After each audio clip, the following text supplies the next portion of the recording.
Hello! Welcome back to my channel, Tax Tutorials for MSME. I-clarify ko lang dahil madami pa rin ang nagtatanong. Dito sa file, income tax return. Alin daw ba dapat ang i-upload? Yung annual income tax return for individual taxpayers na BIR Form 1701 version 2018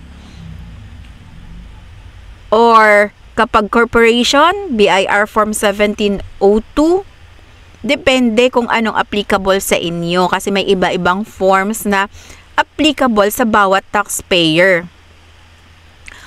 Or yung tax return receipt confirmation na galing sa EBIR form.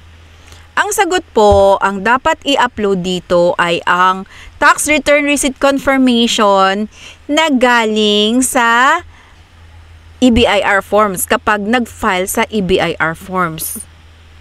Karamihan kasi sa ating mga micro taxpayers ay nag-file sa EBIR form version 7.9.4.2.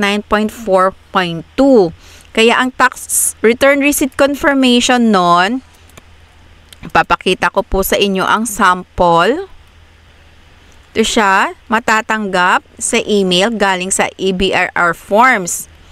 So, naka-specify dyan, this confirms receipt of your submission with the following details subject to validation by BIR.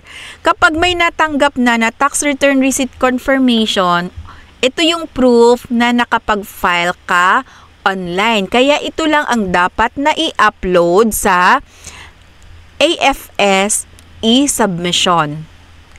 Okay, klaro na? Tax return receipt confirmation only ang dapat i-upload.